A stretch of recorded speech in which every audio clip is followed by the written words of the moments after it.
नमस्कार। आप देख रहे हैं बिजनेस टुडे बाजार।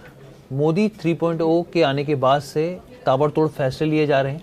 ऐसा ही एक फैसला आने वाले दिनों में लिया जा सकता है, जिससे न सिर्फ इस नए सेक्टर में भारत आत्मनिर्भर बनकर उभर सकता है, बल्कि ऐसी लिस्टेड कंपनियों को भी फायदा हो सकता है जो सीधे तौर पर इस बिजनेस से जुड़ी हुई हैं।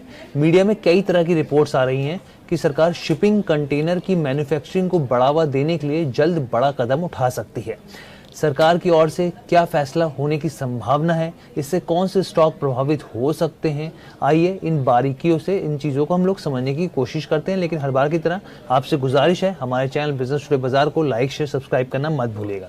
तो सबसे पहले समझते हैं कि आखिर शिपिंग कंटेनर होते क्या हैं। तो देखिए, ये एक ऐसे कंटेनर होते हैं जिसकी ताकत शिपमेंट, स्टोरेज और हैंडलिंग को झेलने के लिए उपयुक्त होती है। शिपिंग कंटेनर में आप इंटर मॉडल शिपमेंट के लिए इस्तेमाल किए जाने वाले बड़े बड़े स्टील बॉक्स से लेकर कई तरह के कंटेनर होते हैं। इसका इस्तेमाल आप समझ लीजिए कि कई जगहों पर आप देखते होंगे, साफ तौर पे कंटेनर का इस्तेमाल क्रूड के इंपोर्ट एक्सपोर्ट के लिए किया जाता है। बहुत सारा माल चाइना को से जब इंपोर्ट किया जाता है तब इन कंटेनर का इस्तेमाल किया जाता है। तो ये हम लोग इस कंटेनर की बात करें, यानी एक देश से दूसरे देश में सामान ले जाने के लिए शिपिंग के जरिए इन कंटेनर या फिर और भी कई जरिए कंटेनर का इस्तेमाल किया जाता है। अब एक चीज़ जान लीजिए, देखिए सितंबर 2023 में एक कंटेनर जो 40 फीट तक का था, उसकी कीमत करीब $2,200 थी। अगर भारतीय रुपए के हिसाब से देखें तो ये करीब करीब 1.84 लाख डॉलर, करीब करीब 1,84,000 रुपए हो जाती है। वहीं देखते देखते जुलाई 2024 में एक कंटेनर की कीमत बढ़कर हो गई $5,600, यानी कि अगर भारतीय रुपए के हिसाब से देखें तो ये करीब 4.5 लाख रुपए बन गए। तो आप ये देखिए किस तरीके से कंटेनर की कीमतों में बढ़ोतरी हो रही है, और खासकर स्टील से जुड़े कंटेनरों की कीमतों में। अब आपको बताते हैं कि मीडिया में किस तरह की रिपोर्ट्स चल रही हैं, सरकार क्या कदम उठा सकती है जो रिपोर्ट्स के हिसाब से बात की जा रही है। तो सरकार की ओर से शिपिंग कंटेनर की मैन्युफैक्चरिंग से जुड़ी कंपनियों को फायदा दिया जा सकता है। सरकार की ओर से वायबिलिटी गैप फंडिंग स्कीम पर विचार किया जा रहा है, यानी कि निवेश के लिहाज से सरकार की तरफ से वित्तीय मदद की जा सकती है। इसको मिशन मोड पर काम किया जा सकता है। इसके ऊपर सीधी सब्सिडरी और या फिर वायबिलिटी गैप फंडिंग सपोर्ट पर इंटीरियर मिनिस्ट्रियल कंसल्टेशन भी यहाँ पे जारी है, यानी कि चर्चा इस पर चल रही है। अब ऐसे में समझने की जरूरत है कि कंटेनर मैन्युफैक्चरिंग सरकार आखिर फोकस में क्यों ला रही है। क्या पहले ऐसी कंपनियां नहीं थी? अब तो यहाँ पे मैं आपको कुछ चीज़ें समझाता हूँ, आप समझिए। अकेले कंटेनर कॉरपोरेशन ऑफ इंडिया यानी कि कॉनकोर के पास करीब करीब देखिए 50,000 कंटेनर खरीदने की आने वाले दिनों में मांग बढ़ सकती है। आप सोचिए किस तरीके से भारी डिमांड है कंटेनर्स की। आपको कोविड का दौर याद होगा। कोविड के बाद व्यापार क्षेत्र में कंटेनरों की कमी एक प्रमुख चुनौती बनकर उभरी थी, और इस मौके पर चीन ने चौका लगाया था। चीन ने प्रीमियम दामों पर दूसरे देशों को कंटेनर बेचा और फिर यहाँ तक कि भारी किराया वसूला था। ऐसे वक्त में वैश्विक स्तर पर चीनी जो कंटेनर थे उनकी मांग खूब बढ़ी थी।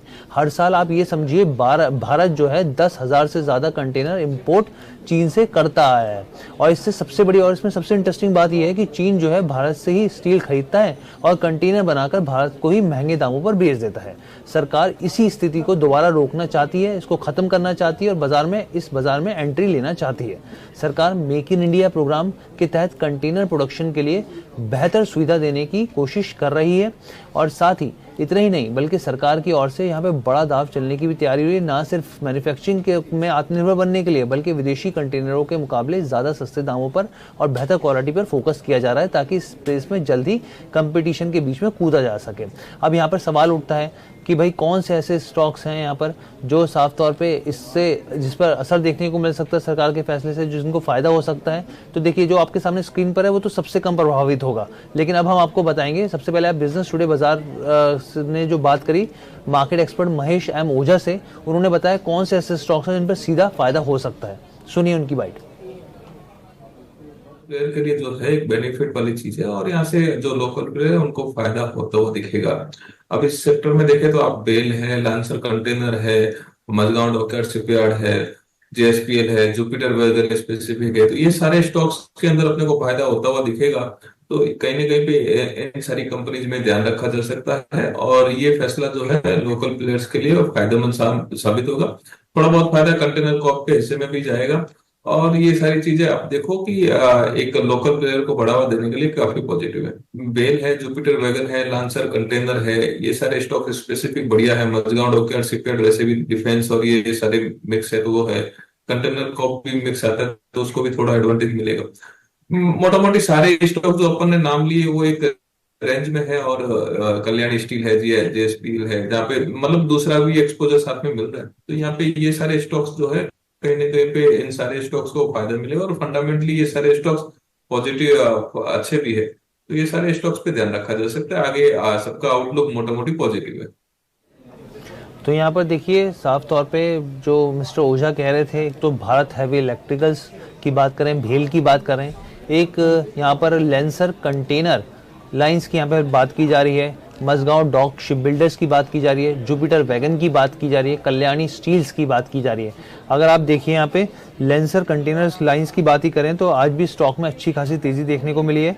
अगर आप इसका लॉन्ग टर्म चार्ट देखें तो अभी तक तो इसने एक साल में नेगेटिव रिटर्न दिया, करीब -25% दिया है, और 6 महीने में 50% से ज़्यादा नीचे गिरा है।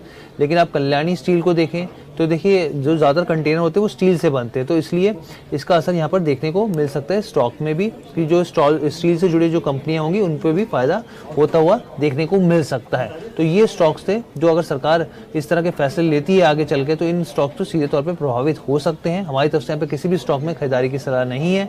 कैसी लगी आपको पूरी वीडियो कमेंट करके जरूर बताइएगा। बिजनेस टुडे बाजार के साथ जुड़ने के लिए धन्यवाद।